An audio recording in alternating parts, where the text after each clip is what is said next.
Folks, drama been drama. And I'm not even talking about the budget, which was presented yesterday by Treasury CS Henry Rotich. I'm not talking about that.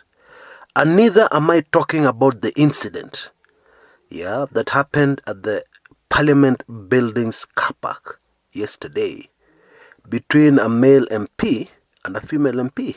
No, I'm not talking about that. I'm talking about very serious drama of the drone type. You know what drones are.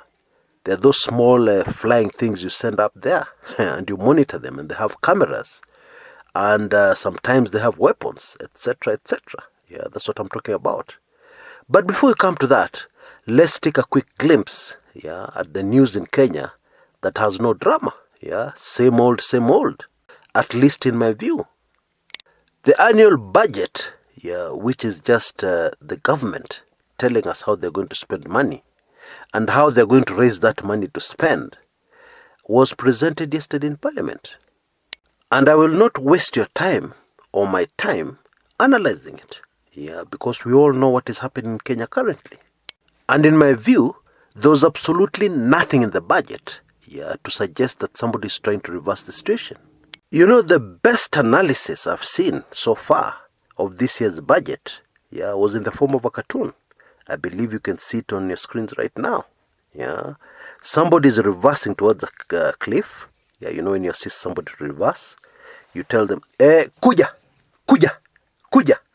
And then you tell them, simama, when they can't reverse anymore. But in this cartoon, the guy is just saying, kuja. And the vehicle, which is the Kenyan economy, is just about to go over the cliff. Perfect illustration of this year's budget. Perfect, ingenious. Another day, somebody who I do not like very much asked me for assistance to reverse their car. And there was this huge wall. So they just wanted to reverse and have enough space to turn and get out. I told them, you just reverse until you hear "Koo." That's your car hitting against the wall. Then you'll know you have reached the maximum. No, I'm just kidding. But that's a perfect illustration of the economic policies in our country, even as we are already in a deep hole. Now, as the budget was being read yesterday, there were no female legislators in the House. None at all. Zero. Why? They had all walked out. They had walked out in protesting against Majority Leader Aden Duale, whom they say is not gender sensitive. He's against women. And of course, in relation to one of their own, who it is alleged had just been assaulted in the Parliament Buildings car park. It is claimed that Wajir East MP Rashid Amin confronted the Wajir women representative Fatuma Gedi at the Parliament Buildings parking lot. And he asked the female legislator, who is a member of the Budget Allocations Committee, why nothing had been allocated to his constituency. And Gedi replied that the legislator was not even there when the committee visited.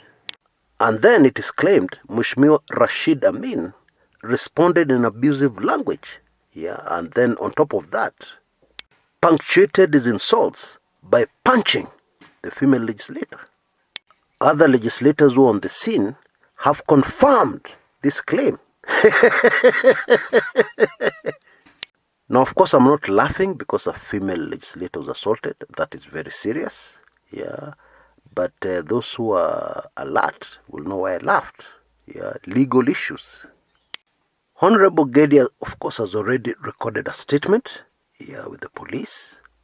And I urge her, and like Shebesh, the former Nairobi women's representative when she was slapped, I urge Honorable Gedi to resist an out-of-court settlement. And I highly recommend, if we're going to have a referendum, that one of the first things we do is we amend our constitution to deal with weak men who think women are their punching bags. Yes, I call them weak, because why punch somebody whom you are sure and cannot punch you back? That is cowardice. If a woman has frustrated you, why don't you come and try and punch Kumekucha? Yeah, always seems to favor them. Alafu utajua where I'm an ex-Kenyan international rugby player. Hiyo utajua. Na utajua ujui. On a serious note, this nonsense has to end. Now I'm keenly aware that there's always two sides to a story. And I'm also keenly aware of the fact, that some women have very sharp tongues. And they know what to say that will really provoke you. As a man, I'm very much aware of that. Indeed, that's how women are wired. Because men were given punching capabilities. Women were given their tongues. I'm aware of that. But still, that is no excuse to hit a woman. Absolutely no excuse. But I also blame some of our fathers. Of course, not my political lecturer. Because if you grow up, seeing your mom being used as a punching bag, being kicked all over the place, chances are that you'll do the same one day when you get married. It'll be normal to you. And now members of parliament seem to be doing it. Because this is still a claim. It has not been proved in a court of law. And if it is true, and several legislators have confirmed it is true, then we are setting a very bad example for young people.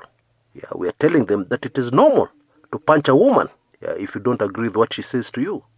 Or if she does not push the budget allocation committee to allocate funds to your constituency. On a very serious note, if there's a referendum, that should be top on the list.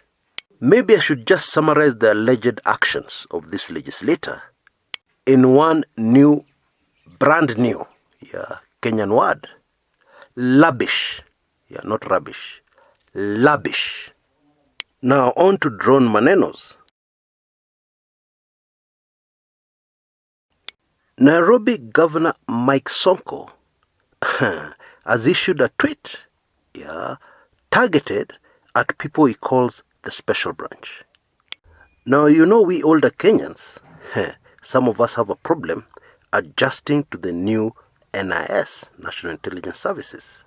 Because in the old days, we used to call this spy organization special branch. Now, in his sensational tweet, Mike Sonko says that he's aware, he claims that he's aware, that he's being monitored from an adjacent building to his Upper Hill private office and residence, near Geomap's building, for those who know Nairobi well. And even gives the room number where this activity is going on. Room number 239 on the second floor, directly opposite his house. And Sonko claims this is the place where drones are being launched, to spy on him and what he's doing. Now, for those who are a bit confused, drones are used, in our modern world, very, very frequently, the world over, to spy on people. It is camouflaged up there in the sky, especially on a cloudy day. You can't see it. But meanwhile, its special cameras zoom in and take video in real time. So that somebody knows exactly where you are and exactly what you're doing. We have also seen recently, and I mean this is just absolutely amazing, drones are being used to take out one person in a crowd. Many of you subscribers on this channel who are alert to these things must have seen the video on YouTube where somewhere in the Middle East, a drone comes to a public meeting. And there are many people. And there's somebody seated on the dais. And the drone picks out this person, fires bullets or something like that, takes out that person, not harming anybody else in the vicinity. And the drone vanishes. This is in sharp contrast to what we're all used to. Where drones take out a whole house, and then there's collateral damage. Maybe there's a terrorist somewhere in Somalia. Is confirmed that he has gone into a certain building. The whole building is taken out by a big bomb or something. Now, clearly, we have moved away from that into precise pinpoint assassinations using drones. Hapo ndio teknolojia imetufikisha. But of course such high-tech state-of-the-art developments are only available to the superpowers. Yeah, people like the United States, Russia, etc., etc. Or rather the big nations of the world, China included. But as far as spying on people is concerned, it is used all over the world. Even some private citizens, believe it or not, use them to spy on others. Now, this latest development has really sent shockwaves down my spine. And I'll tell you why. If anybody doubted before that Mike Sonko, His Excellency Mike Sonko, the governor of Nairobi, feared for his life, then that doubt has been thrown out of the window with this latest development. Sonko says in his tweet that he's even not scared of death. He says even those spying on him will die one day. Now, I'm going to be very honest with you. According to the information I have right now, in this sitting, I do not see any reason why anybody, should want to end Mike Sonko's life. I don't.